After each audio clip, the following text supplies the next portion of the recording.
जय श्री कृष्णा। कैसे हैं आप लोग फ्रेंड्स? आज की चर्चा काफ़ी महत्वपूर्ण होने जा रही है। आज हम चर्चा करने जा रहे हैं आपका 27 मार्च से आगामी 4 से 5 दिन काफ़ी महत्वपूर्ण रहने वाला है। ये समय इस आपके बड़े अभीष्ट की प्राप्ति के लिए या आपके बड़े अवसर के लिए जाना जाएगा।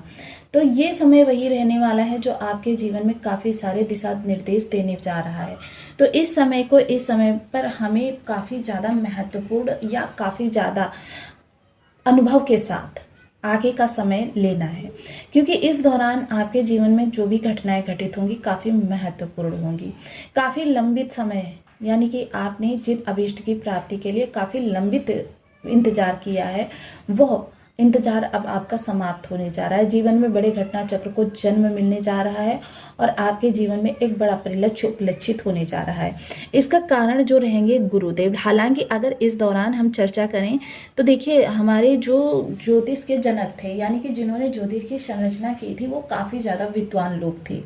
और जब उन्होंने ज्योतिष की संरचना की तो जो हमारे विशेष पर्व या त्यौहार रखे गए वो कुछ ऐसे समय पर रखे गए जब आकाश मंडल में, सौर मंडल में सारे ग्रह और नक्षत्र बिल्कुल सकारात्मक ऊर्जा से परिपूर्ण हो। मतलब बहुत ज़्यादा उनके अंदर नकारात्मकता ना हो तो मान लो छोटी मोटी सी हो तो कोई बात नहीं। ऐसे समय पर पर्व रखने का या त्यौहार रखने का एक विशेष समय माना जाता है। अब जैसे कि आज हमारी माता महा सिद्धि के आने का दिन है, तो ये जो सिद्धिदात्री माता आएंगी तो इनके आगमन पर, क्योंकि ये 8 दिन पूर्ण करके सिद्धिदात्री, सबसे पहले तो आप सभी को माता सिद्धिदात्री के आगमन पर हार्दिक बधाई। और ये काफ़ी महत्वपूर्ण दिन है, क्योंकि इस दौरान हम माता के विशेष रूपों की पूजा करके आज के दिन, क्योंकि इस दौरान सिद्धिदात्री का आने का मतलब यही होता है आड़िमा, लघिमा, गरिमा, प्राप्या, इसित्व, वशित्व जैसी सिद्धियों से परिपूर्ण करें। और सिद्धियां क्या होती हैं आजकल के युग में? हमारे अभीष्ट की प्राप्ति, यही सिद्धि होती है। तो ये अभीष्ट की प्राप्ति जो होगी वो विशेषता इस समय गुरु के बल से हमको प्राप्त हो सकती है। गुरु इस समय धन भाव में बैठे हुए हैं और धन भाव में अपना विशेष प्रभुत्व दिखा रहे हैं। अब चंद्रमा भी आज के दिन इसी भाव में आने जा रहे हैं। हालांकि ये चंद्रमा का आना विशेष इस समय पर नहीं है, क्योंकि चंद्रमा तो देखिए माह में 2 बार गज के श्री राजयोग बनाते हैं, लेकिन ये जिस अवस्था में आए हैं वो अवस्था इस दौरान महत्वपूर्ण है। वो अवस्था क्या है? गुरु चंद्र का मिलन, और साथ ही साथ दोनों ही जो ग्रह हैं वो इस समय मंगल के नक्षत्र में हैं। मंगल के नक्षत्र में होने का मतलब इस समय मंगल क्या किस चीज़ के कारक होते हैं? भूमि, भवन, वाहन के कारक होते हैं। आपकी प्रॉपर्टी संबंधी योग के कारक होते हैं। आपके जीवन में बड़ी चीज़ों की प्राप्ति के कारक हैं। उत्साह, एनर्जी के कारक है। तो काफ़ी महत्वपूर्ण रहेगा गुरु चंद्र का ये विशेष गोचर, जो आपके जीवन में इस समय पर काफ़ी ज़्यादा अभूतपूर्व। अब इससे प्रभावित कौन कौन से भाव होंगे? सबसे पहले आपका कर्म भाव प्रभावित होगा, क्योंकि कर्म किसको करना है? आप ही को करना है ना।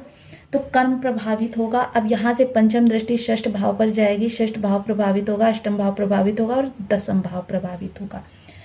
तो ये काफ़ी महत्वपूर्ण रहेगा आपके लिए समय काल। तो इस समय काल की विशेष जो परिरक्षा है वो हमको करनी है, क्योंकि जब हमको पहले से पता होता है कि हमारे सामने ऐसी, तो उनके लिए प्रिपेयर रहते हैं। उनके लिए जो हमको तैयारी करनी होती है वो भी हम कर सकते हैं। और जब हमको नहीं पता, अचानक हमारे सामने कोई चीज़ें ऊपर, तो कभी कभी हमको तैयारी ना हो पाने के कारण वो चीज़ें छोड़ देनी पड़ती है और बाद में उनका हमको पछतावा सारी जिंदगी रहता है। तो ऐसा समय ना आए, इसी के लिए देखिए ये ज्योतिष में जो चीज़ें हैं वो आपको पहले से ही बता दी जाती हैं। तो बनी रही हमारे साथ इस वीडियो में एंड तक, आपको बहुत कुछ जानने के लिए मिलेगा। वीडियो बहुत ज्ञानवर्धक होने वाला है। यदि आपके लग्न में 2 नंबर बना हुआ है तो ये राशिफल आपके लिए है। यदि कुंडली में कहीं भी चंद्रमा के साथ 2 नंबर बना हुआ है तो ये राशिफल आपके लिए। कुंडली ना होने की स्थिति में आपसे नाम राशि से भी देख सकते हैं। यदि अभी तक आपने अपने इस चैनल को सब्सक्राइब नहीं किया है तो प्लीज़ सब्सक्राइब कर लीजिए, वीडियो को लाइक कर दीजिए, चैनल को शेयर कर दीजिए। इससे होगा क्या कि हमारे आने वाले हर वीडियो की नोटिफिकेशन मिल सकेगी आपको सबसे पहले।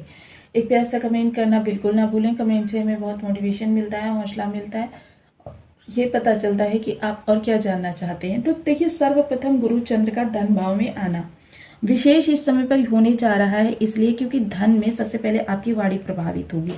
वाणी प्रभावित होगी, सुसभ्य होगी, सुसंस्कृत होगी। लेकिन आपको देखिए, क्योंकि राहु और गुरु का नवम पंचम का योग बना हुआ है, एक दूसरे को ये 9वीं और 5वीं दृष्टि से भी देख रहे हैं।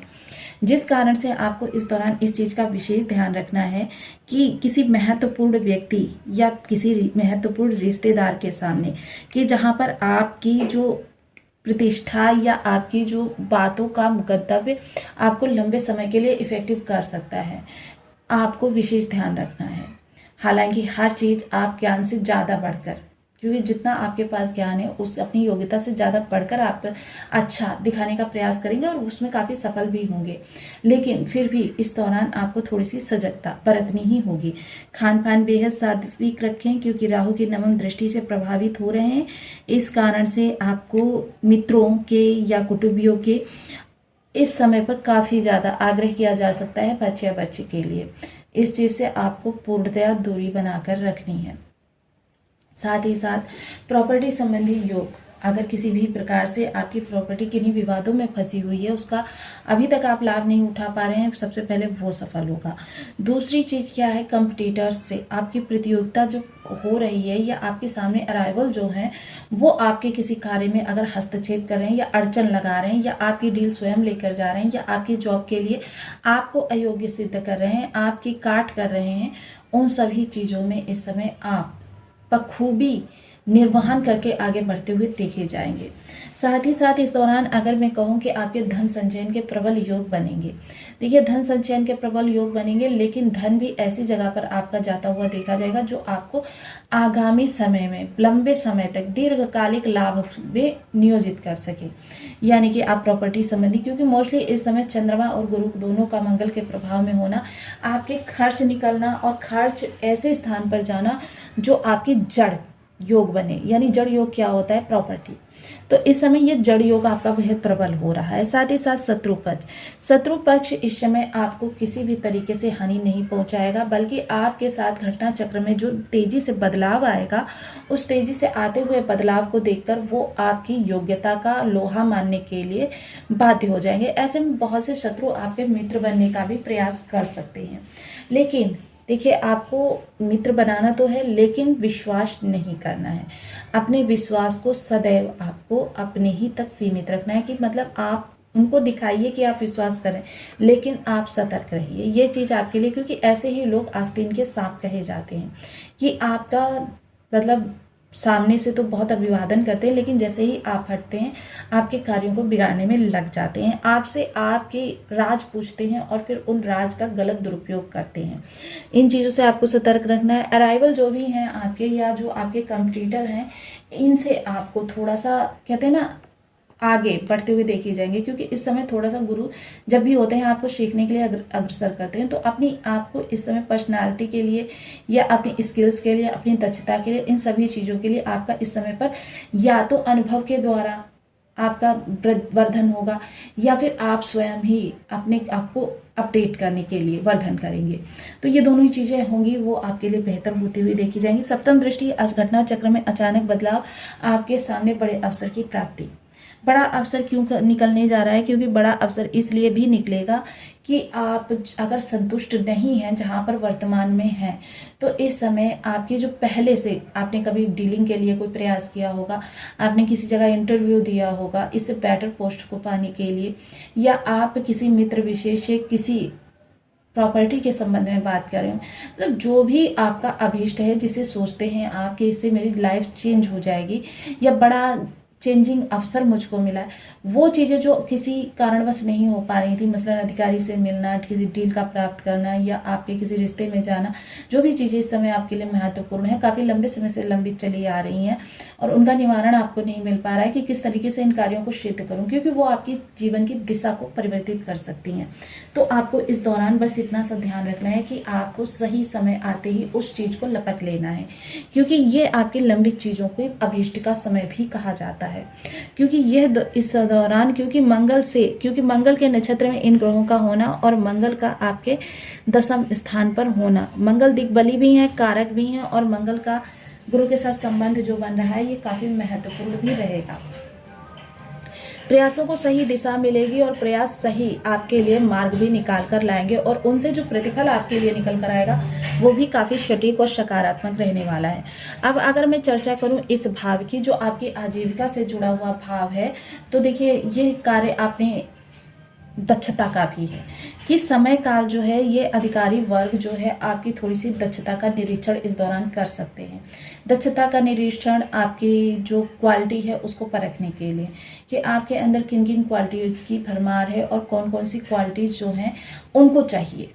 तो ये चीज़ आपकी इस दौरान कह सकते हैं कि आपके निरीक्षण होगा और जिम्मेदारियां आपको सौंपी जाएंगी। थोड़ा सा ये समय देखिए आपका, कहते हैं ना कि ऑफिस के कार्य से आप थोड़ा सा बोझिल रहेंगे, लेकिन उत्साह का संचार भी इस दौरान बहुत ज़्यादा होता हुआ देखा जाएगा और ये उत्साह का संचार आपको परिपक्व सिद्ध भी करेगा, लेकिन अपने सहयोगियों से आपको अलर्ट रहना है। ऐसे में देखिए सहयोगी बहुत से ऐसे होंगे जो आपके सामने दिखाएंगे तो कि वो आपके हितैषी हैं और आपके प्रत्येक कार्य में आपके साथ में हैं और जो भी आपके अंदर कमियां हैं उनको दूर करने का प्रयास करेंगे।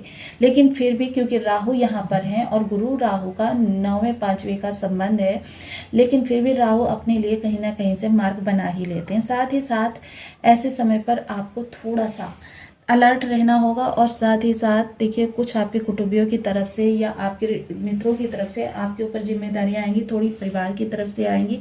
तो इन सब जिम्मेदारियों में से आपको वो चीज़ कम करनी है जो आपके अतिरिक्त समय को वेस्ट कर दे। मोस्टली इस समय आपका फोकस जो रहना चाहिए वो कार्यस्थल पर रहना चाहिए। अब साथ ही साथ चंद्रमा क्योंकि एक्टिवेशन के कारक होते हैं और ये जिस भी भाव में जाते हैं, अगर वहाँ पर निगेटिविटी है और चंद्रमा शुभ है तो वहाँ पर की निगेटिविटी सोख लेते हैं और आपको शुभ परिणाम वहाँ से प्राप्त होने लगते हैं। लेकिन अगर चंद्रमा निगेटिव है और किसी भाव में गए हैं वहाँ पर शुभता है तो चंद्रमा वहाँ की शुभता को सोख लेंगे। तो मोस्टली चंद्रमा को हमें शुभ रखना बहुत आवश्यक है और यही एक ऐसा ग्रह है जिसकी हमारे चैनल पर बहुत कम चर्चा होती है।